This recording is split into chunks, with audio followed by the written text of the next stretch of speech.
Hello everybody, my name is Drenless, pronounced Drenless, and I love Fallout 4. I love it so much that I bought this for $450 from CEX. I love the main story. I think it loses steam about halfway through. Once you go to the Institute, you start having to make faction changes. I'm Minutemen for life at all opportunities. I love the music, and on Zerb blew it out of the park. Don't even get me started on the spinner mix. I love the weapon customization. I've always been a huge fan of like visual weapon customization that changes the look of the weapon. I love picking up a pipe pistol at the big end. Can I put this on, please? I love picking up a pipe pistol at the beginning of the game and turning it into an insane weapon of mass destruction at the end of the game. And I love so much. Side quests, joyous, combat, glorious. Do you know that this $450 box came with also a copy of Fallout 4? But it's scratched. Oh no. Too bad I own it digitally on Xbox and PlayStation. Shit. However, I do have my gripes with it. Of course, I have my criticisms as I always do. For example, the main thing that peeves me off about it is the women. You think there's too many women, right? What? No. I getcha. You don't like the amount of foreigners in Fallout. You think it should just all be white guys. Too right, mate. Too right. Jesus Christ. Now, before you say anything, don't worry. I know. He wrecked my crap.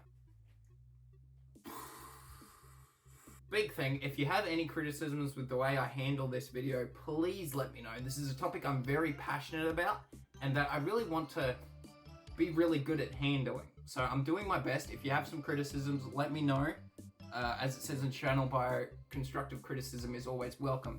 Now, originally I wanted to make this video about the Spider-Man flag mod for PC that removed all the rainbow flags from the game and all mentions of LGBTQIA+, which is pretty funny considering it's only like one mural and maybe 4 or 5 flags. I wanted to talk about the different effects of this mod. I wanted to dissect some of the different reactions. I wanted to praise Nexus Mod's hasty response, and I also wanted to criticize the people who were saying that it's, you know, it's just modders being edgy. But by the time I sat down to like script and research and all that, it had kind of already faded out of the internet hamster wheel. Everybody had already said what needed to be said, and what I wanted to say didn't really contribute anything to the discussion. But I did come across another mod that was being brought up in tandem with the Spider-Man flag mod for being a little bit edgy and having a little bit outrageous content. And the views of the creator of the mod themselves, American Krogan. What is the mod, you ask? Well, it removes all people of color and like a lot of women from Fallout 4. I know I'm laughing, but that's because it seems like, what? It just, it doesn't, the premise itself is just inherently like bizarre to me. Like you're gonna spend a lot of money and time and effort on voice actors and video game modeling, because I know that sort of stuff is hard, to get rid of all the people of color and like a lot of the women. Now, American Krogan has stated that he's not doing this out of hatred. He's doing this to preserve the accuracy of the Fallout world, you know? He's not trying to do it to be mean. He's just doing it to make the world seem a bit more seamless.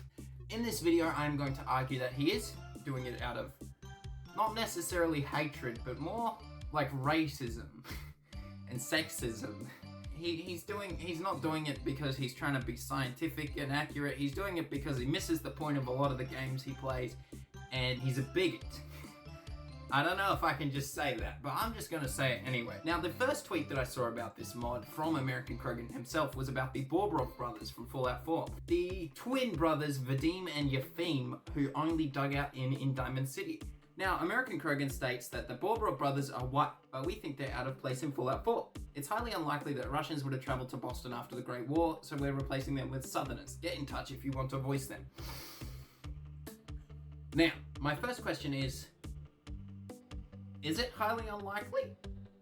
Like, travel between the continents and the various countries in the Fallout series isn't like something that can't be done. A lot of not a lot of people, but a few people have actually done it. For example, the Fallout 3 loading screen states that Alistair Tenpenny, who owns Tenpenny Towers, is actually a British refugee who came to DC, which is Capital Wasteland, who came to DC to like come and make his fortune, and he obviously succeeded.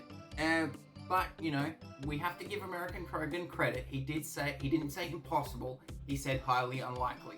So let's throw him the bone, and by the bone I mean this ice break lid. Here you go, American Krogan. So let's say yes, it may have been highly unlikely. So how else could Russians have gotten to Boston if they didn't travel here? Let's rack our brains about this one.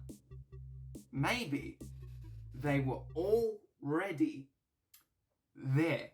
The Russian Community Association of Massachusetts, that was founded in 1991, states that it is a self-help organization to serve Russian-speaking refugees resettling in Massachusetts. Shout out to them. Good job. Free plug. Community estimates set the Russian-speaking population in Massachusetts at 95,000. This group is primarily comprised of Jewish people who tend to live in the Boston area and evangelical Christians who have largely settled in the Springfield area. Both groups migrated since 1987 to escape from religious persecution. So that's an easy answer. Maybe a couple people, maybe some Russians migrated to America way before the bombs dropped, and when the bombs dropped, the Russian people that were already there just kept existing. And Wikipedia states that the Russian-born population in the US since 2010, most recently in 2019, averages at 391,641 in the US alone, right? So maybe, American Krogan, the Russians were just already there. I know, big shocker. The next character that American Krogan has a problem with is Kate, a particularly popular companion in Fallout 4. I remember she was my high school friend's favorite, actually. I never really was a fan of her, no offense to her, I just preferred to chill out with Paladin Dance or Nick Valentine. But American Krogan states that Kate is white, so yeah, you know, she gets one point. What the why does he word it like that? Kate is white, so you know, there's 1 point for her. Jesus Christ, man. Kate is white, but her Irish accent is out of place, and there's no way a skinny woman who was abused as a child would end up an arena fighter in post-apocalyptic Boston. We're replacing her with a male Bostonian. Now, another bone that we can throw American Krogan, where's my icebreaker, is that yes, maybe there is no way a skinny woman would end up an arena fighter, right? Kate is stated to be like the champion of the arena, and she is a bit skinny, a bit curvy. So the most you could argue is that Kate was kind of designed to be maybe a bit for the male gaze. Maybe it's a bit of, not a sex, maybe it's a bit of a sexist design, you know? It's not exactly, give me big jacked Kate who's got bloody fists. Yeah, maybe Kate was designed to be a bit male gazy in her tight leather and her exposed shoulders and her skinny jeans. Why is she wearing skinny jeans in combat?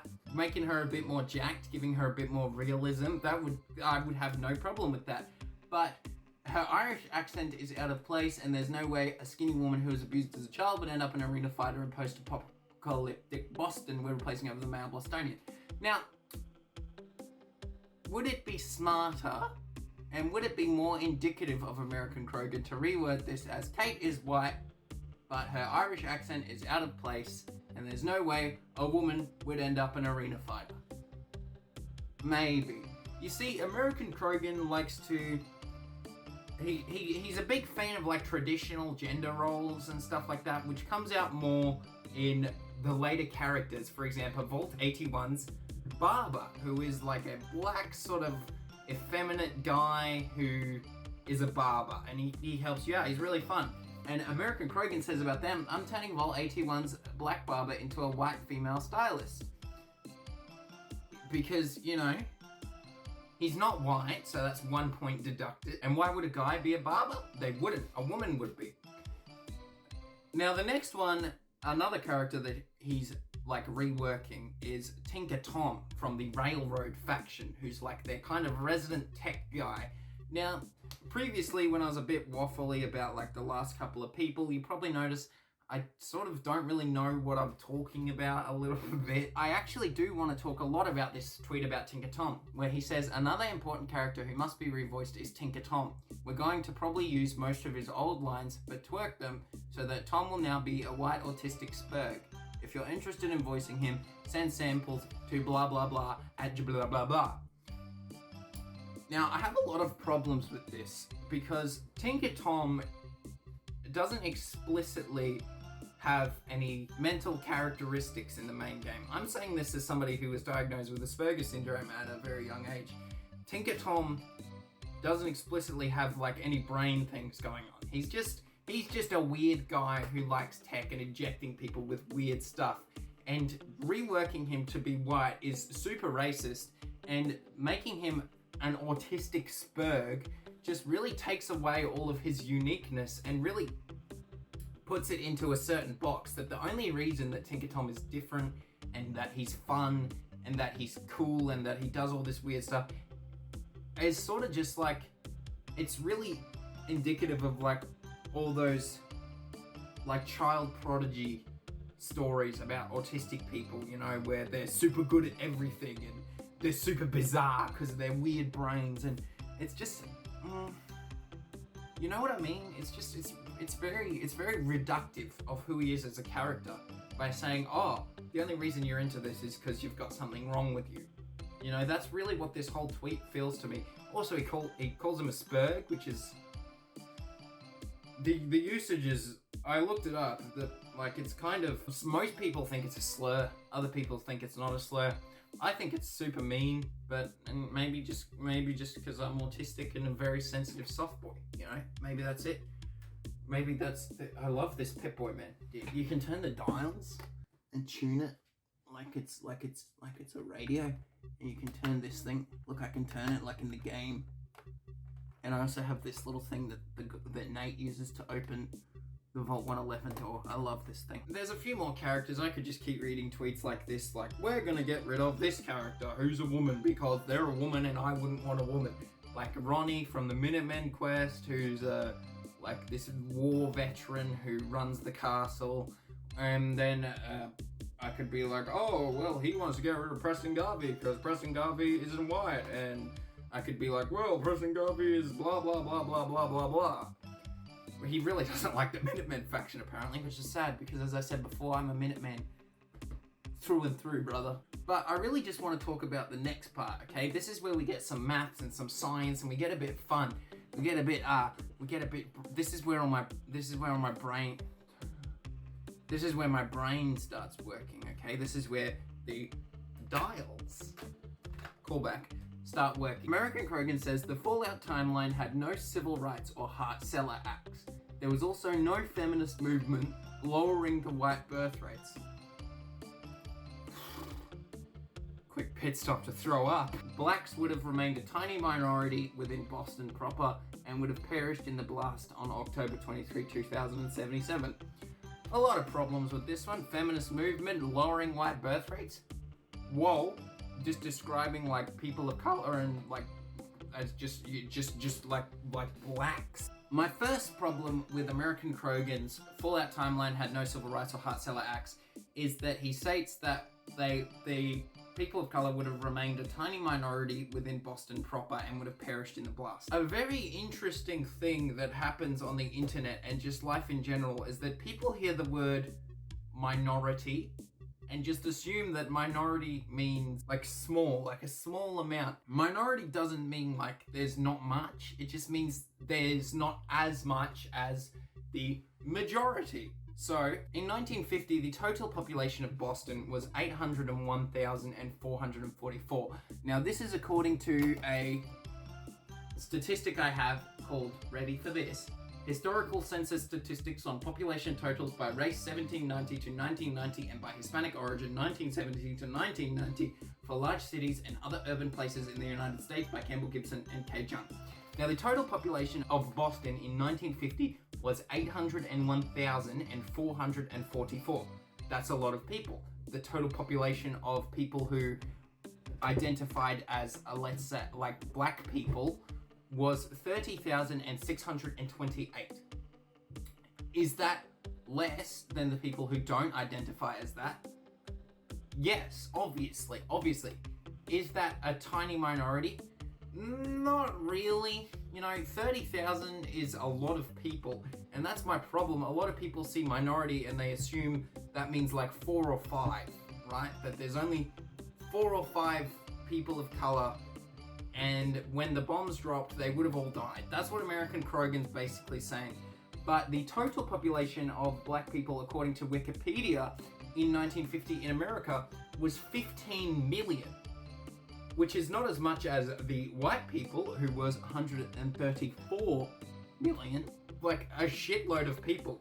Wow, thanks, journalist. You're so smart and very obvious. I know. Why? We can see that American Krogan says that the Civil Rights or Hart-Celler Acts weren't passed, and that means there would not be as much, right?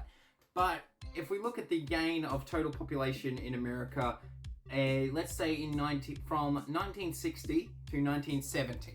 In 1960, there was 18,871,831 black people in America. But in 1970, there was 22,539,362. Is that a jump? Yes. Is that an immensely huge jump in people? I would not think so.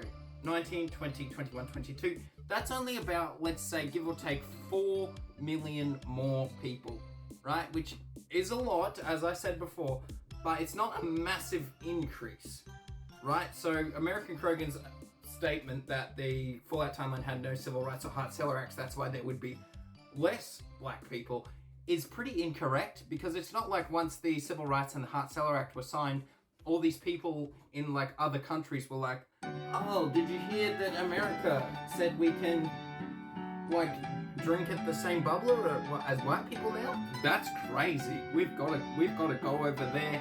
That seems like the place to be. I know I'm kind of like waffling and rambling, but do you kind of get what I mean? Also here, American Krogan uses the same numbers as I just cited as the 801,000 total, 30,000 of like total of like people of color, but he puts it on a bar graph. 30,000 people compared to 801,000 represented on a bar graph doesn't look as much. So even though he's using the same numbers, it does look like way less. Like you're looking at 50 people to 2 people. So that's just a really awesome way of him using the same numbers to present a really different sort of result to the public. That's enough numbers. That's enough like talking about the mod. We're going to move on a bit to some more of American Krogan's tweets. See, I said I wanted to prove that this mod is being done out of malicious intent. And that is my goal here. Even if I've said a bit of like strange things and if I've lost the plot, we have that goal and we are going to stick to that goal. That's why I'm wearing this awesome Pip-Boy, because it's a reminder of why we started and where we're going with this, okay? In response to criticism about his Fallout 4 mod being stupid racist garbage, said that, for the record, I'd mod out most of the white people in Far Cry 2 if I could. It doesn't make sense that half the mercs running around in an African civil war are white. This is actually really, really, really, really funny and really, really dumb of him to say, because I've actually been playing Far Cry 2 recently. I'm being serious. I bought it on the Xbox One because it's available via the Microsoft Store, and I've been running it through, and it's really fun. It's really different to a lot of the Far Cry games of the past. But this is really funny to me, because the fact that a lot of the mercenaries are white foreigners in Far Cry 2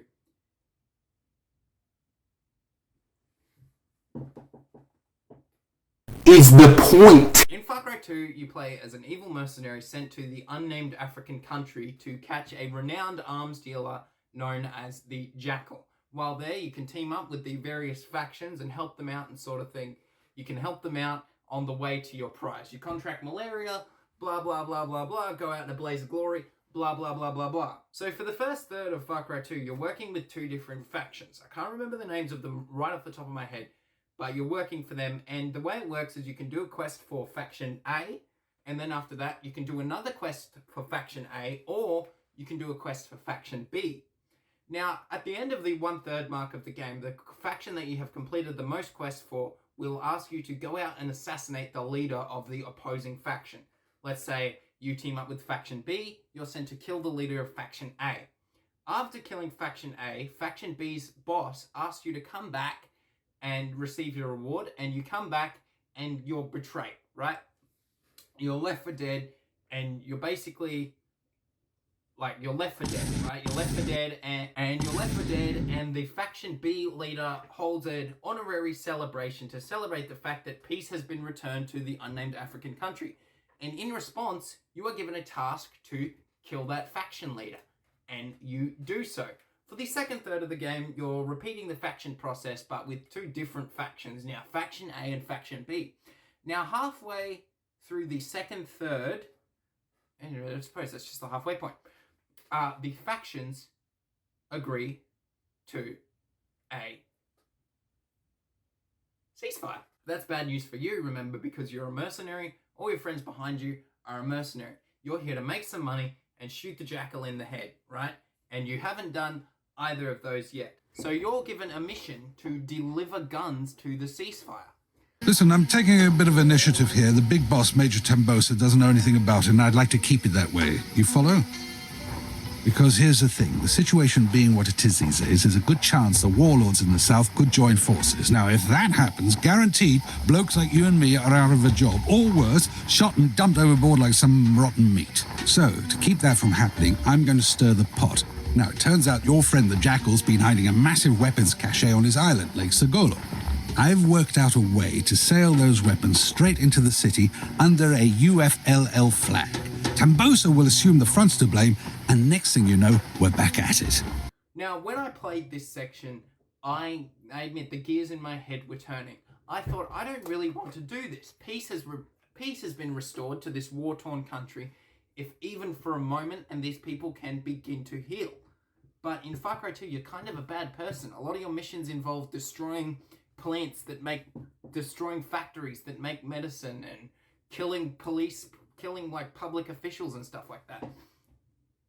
But that's the point. This is a normal country that has been so ravaged by outside forces, so destroyed by war, that even its name has been blown to smithereens, and it's only identified as the unnamed African country. So the fact that a lot of the mercenaries in Far Cry 2 are white foreigners is very important, because even the Jackal is just this guy who goes around selling guns to everybody.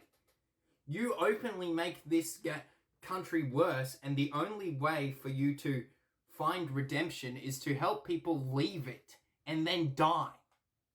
So for American Krogan to say it doesn't make sense is genuinely hilarious to me, because that's the point. It does make sense, and you are just unable to grasp the point of this game. Oh yeah, he retweeted this this weird sexist meme about Prey by famed white nationalist, all well and good, so that's really awesome. In response to the Elvis He's White clip making its way around Twitter from the Elvis movie by Baz Luhrmann, American Krogan responded, "Indeed, the drum set, the piano, the guitar, even woodwind and brass instruments were all invented in Wakanda until Elvis invaded and stole them." This is very interesting and confusing, and I'm going to break it down because I don't actually fully understand the nuances behind this topic.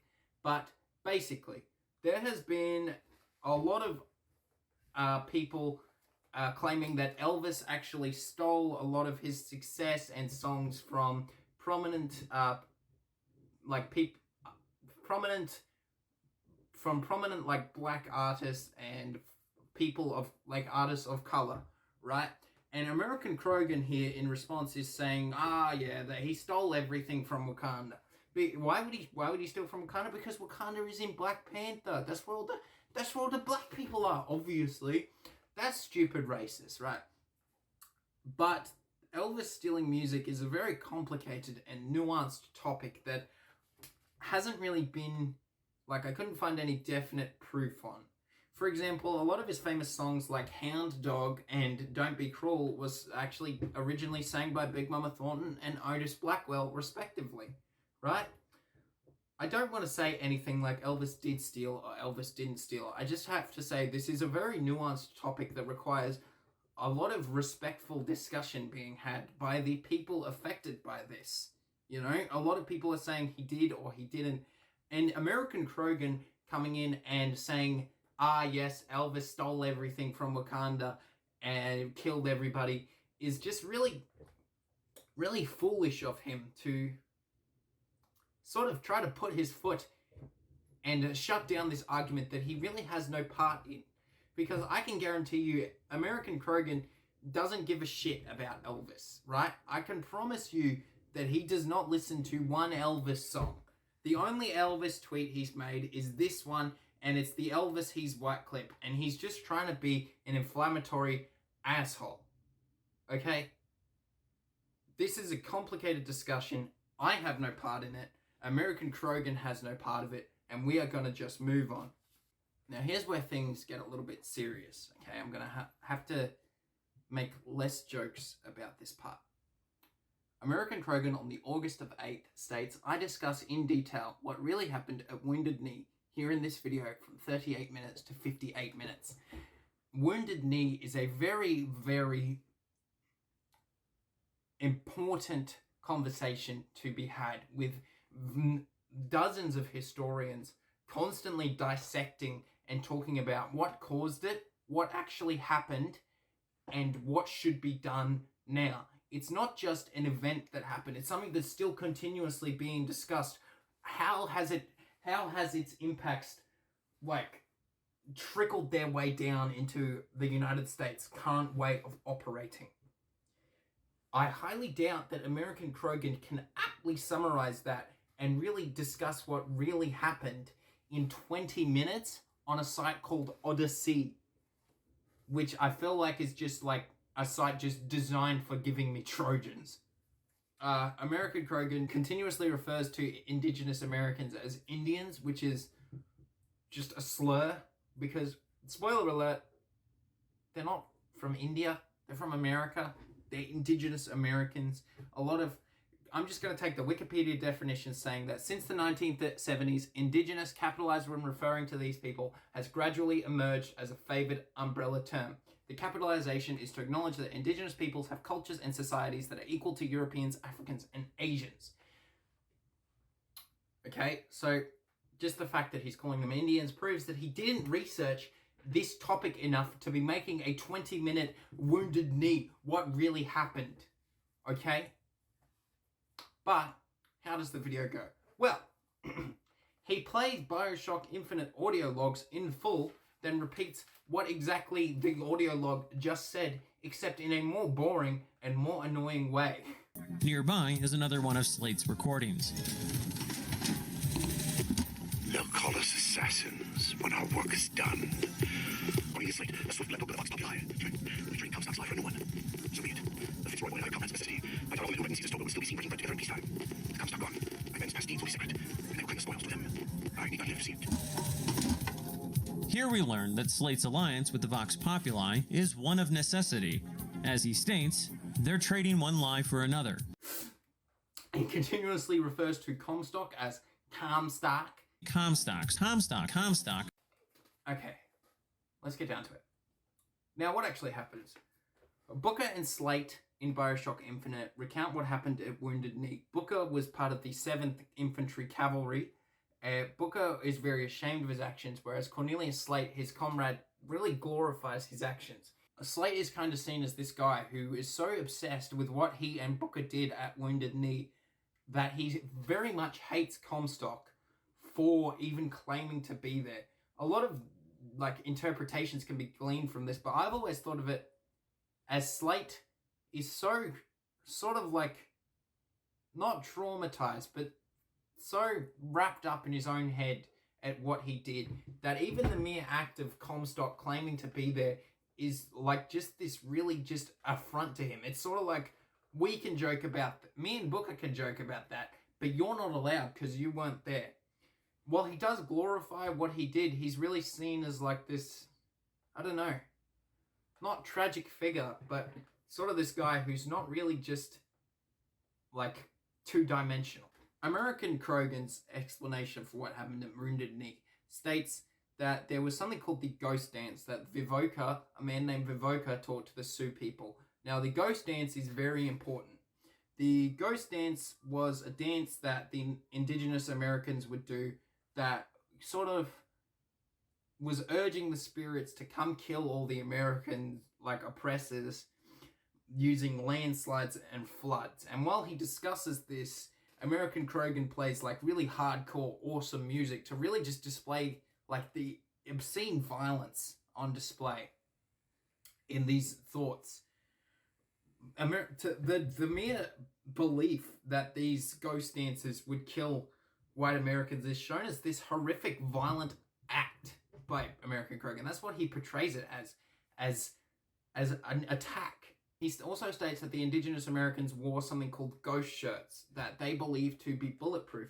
And he uses these two things as, evidence of violence. You know what I mean? And that if you were to, let's say, punch an indigenous American in the face, it would be justified because they were doing a dance that the dance wanted to kill you, right? I don't mean to diminish the beliefs of these people, but they're just, they're dancing. Apparently the guy Vivoka urged peace, but American Krogan also states that Vivoka was this evil charlatan, according to two people. Now, Vivoka was probably an opportunistic charlatan, but we won't get into that due to time constraints. He also states that indigenous American bandits were killing livestock and abandoning their farms. Now, this is where I'm going to jump out of American Krogan's video, because American Krogan starts saying some stuff that I can't really verify. He starts giving examples of events that happened that I can't really find anywhere else. I don't know where he's getting this information. He states that this is all accounts from this guy named Robert M. Utley, who, when I researched him, was a rather respected historian. But the stuff he's describing, I can't find anywhere else. Now, according to a National Geographic, breakdown of what happened at Wounded Knee, in 1876, a handsome young chap named Sitting Bull led the offensive against General Custer, famous for his really successful fight that continued to garner more fights because he definitely survived. In 1890, Sitting Bull went to Standing Rock with some of his ghost dancers, right? And the US Army banned ghost dancers because they were scared that the ghost dancers were I don't even know how to describe it, but they were really terrified of these dances. They were scared that they would be maybe more violent, or that the very act of them doing the ghost dances was violent in itself. You know, the government planned to send Buffalo Bill to ask Sitting Bull to stand down and sort of get his ghost dancers to stand down, but the Buffalo Bill was stopped by the American Army, who didn't want him going, and that a few of the indigenous American police went to arrest Sitting Bull, and in the ensuing confrontation, Sitting Bull was shot. Sitting Bull's men ran for a very long time to get to his brother Spotted Elk, and Spotted Elk went to Wounded Knee with some more ghost dancers, and 500 United States soldiers surrounded 300 men, women, and children. The army ordered the Lakota men, who were the people at Wounded Knee, to surrender and be moved to a new place. Now,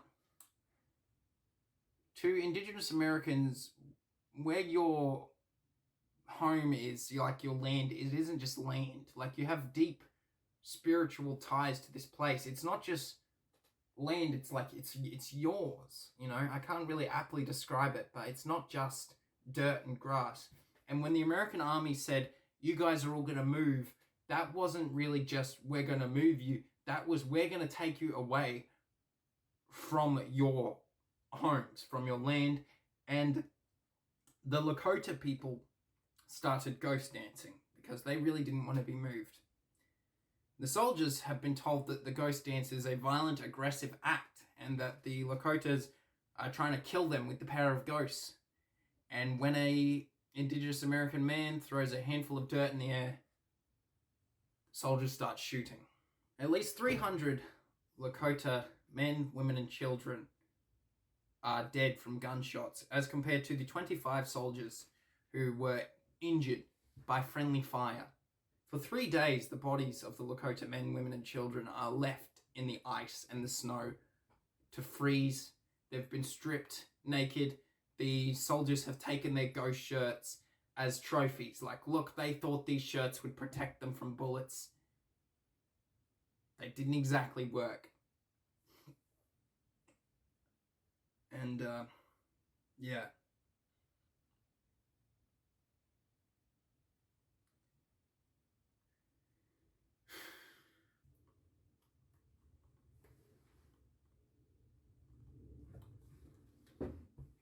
In the video game series Mass Effect, one of the main alien species that you will interact with is the Krogans.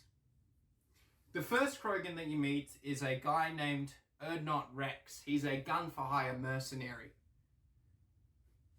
And, like, when you first meet with him, he's very, like, violent. He likes shooting, and if you don't choose the right dialogue options, or if you take him on a quest with you, he'll actually shoot a guy after you finish talking to him, after you've just promised him safety. As you get to know Urdnot Rex, he tells you about a story of how the Krogans became like a species, a highly advanced species. A long time ago, a spider army was attacking the Milky Way galaxy, and the Solarians, the highly technologically advanced alien race of Mass Effect, uplifted the Krogans to fight them. So they took a species that wasn't ready for all this science and technology and space travel, and they sort of gave their evolution system a jolt. After the spiders were defeated, the Krogans kind of like went a bit berserk and started like nuclear bombing their own home and stuff like that. Their home is a dry, arid wasteland. We're told by everybody that the Krogans are violent. They have no culture, and that given the chance, they'd just kill everybody without a second thought.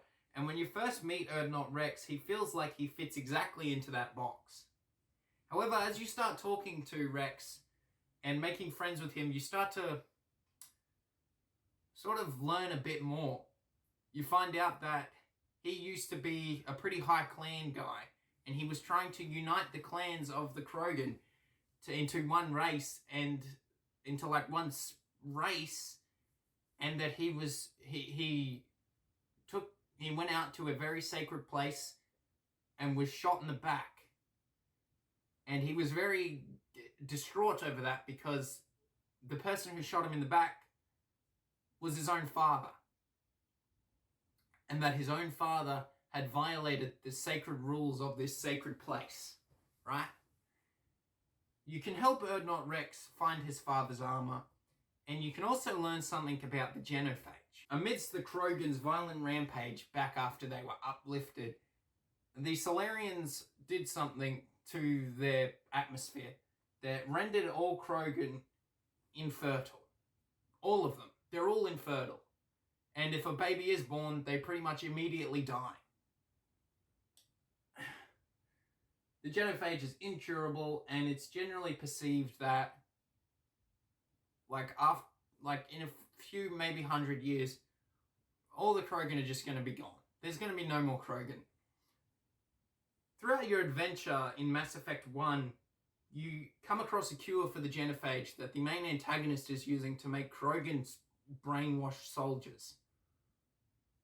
And upon learning of your intention to destroy this perverted Frankenstein of a cure, Rex, in the middle of an Allied army camp, pulls a pistol on you and states that he's not going to let you take the chance that this cure represents to his people. In Mass Effect 2, you meet a young Krogan tank-born named Grunt, who has been genetically engineered to be the perfect Krogan. He's about 50 seconds old when you meet him, but he's already ready to go. And he thinks he's the perfect Krogan because that's what he's been designed to do. He has memories of his culture implanted into his head, but he knows they're not real memories. He knows that he hasn't experienced much of who he is. And when he starts going through some mental troubles, you take him to the only Krogan you know, Urdnot Rex, who is now the leader of the Urdnot clan, back on Tuchanka, the Krogan homeworld. And Rex tells you that Grunt's mental troubles will go away, because he's just going through Krogan puberty if he joins a Krogan clan. And so you can actually go through this ritual to help him join the clan.